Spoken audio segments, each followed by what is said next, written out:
इस पूरे बिहार में 100 में सिर्फ 2 आदमी को यहाँ सरकारी नौकरी है। 100 में सिर्फ 5 अति पिछड़ा और दलित समाज के लड़के मैट्रिक पास करते हैं। 100 में 60 आदमी के पास बिहार में एक धूर जमीन नहीं है। ये कहता है कि हम सामाजिक न्याय कर रहे हैं, सबके बच्चों के लिए पढ़ाई, भूमिहीन को जमीन, और आपको रोजी रोजगार करने के लिए जब तक पूंजी पैसा नहीं होगा तब तक समानता समता मूलक की बात करना बेमानी है। इसीलिए जन सुराज का समता मूलक समाज का 5 सूत्र है। नौकरियों में आरक्षण जो है वो बना रहे, लेकिन साथ साथ जनसंख्या के आधार पर राजनीतिक भागीदारी मिलना ही चाहिए। मिलना चाहिए कि नहीं मिलना चाहिए? जरा हाथ उठाकर समर्थन कीजिए। मिलना चाहिए कि नहीं मिलना चाहिए?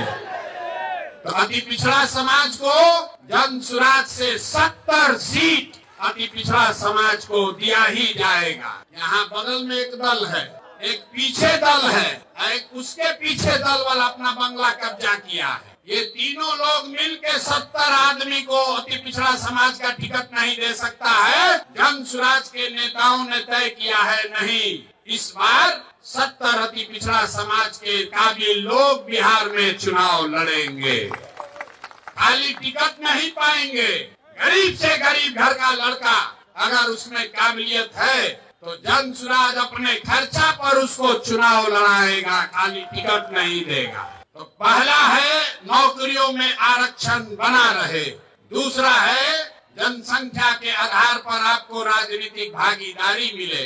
लेकिन 3 और बात, शिक्षा के लिए जब तक गरीब का बच्चा पढ़ेगा नहीं तब तक उसको आरक्षण का लाभ नहीं मिल सकता है। इसलिए जन सुराज ने कहा है, जब तक सरकारी शिक्षा की व्यवस्था सुधरे नहीं, कैसे कि लालू नीतीश ने यहाँ शिक्षा व्यवस्था इतना खराब कर दिया है, इसको सुधारने में बरसों लगेंगे। अभी आप देखें, एक शिक्षा अधिकारी पकड़ाया है, 1 रूम रुपया भर के उसके यहाँ पकड़ाया है। नीतीश कुमार अपने को ईमानदार बता रहे।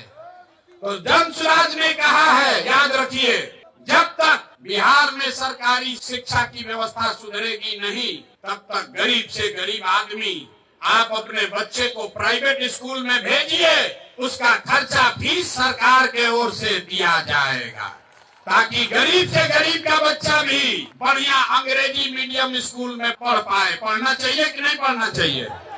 इस चीज का समर्थन जो लोग कर रहे हैं, जरा हाथ उठाइए, जोर से बोलिए। आपका बच्चा प्राइवेट में पढ़े, उसका फीस सरकार को देना चाहिए कि नहीं देना चाहिए? खाली नेते लोग का लड़का अंग्रेजी स्कूल में पढ़ेगा, गरीब का बच्चा भी पढ़ना चाहिए। और चौथी बात है भूमि सुधार। पूरे देश में 100 में 38 आदमी भूमिहीन है। बिहार में 35 साल से समाजवाद का नारा देने के बाद भी 100 में 60 आदमी भूमिहीन है। तो भूमिहीनों की संख्या कम हो, इसलिए जन सुराज की जब सरकार बनेगी तो 3 बरस में भूमि सुधार यहाँ लागू किया जाएगा, ताकि भूमिहीनों को जमीन मिल सके। और जिसके पास जमीन है उसको डरने का जरूरत नहीं है। अभी आपके पास जमीन है, उसका आपको कोई लाभ नहीं है। उसका लाभ सीओ बीडीओ लूट रहा है दाखिल खारिज सर्वे करके।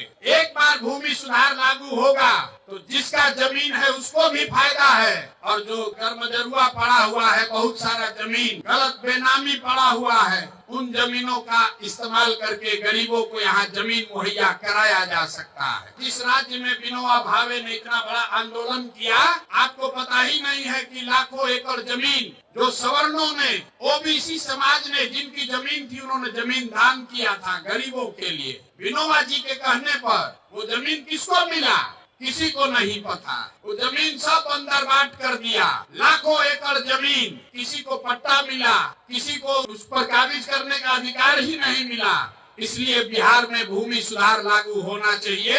और 5वां आधार है पूंजी के वितरण में समानता।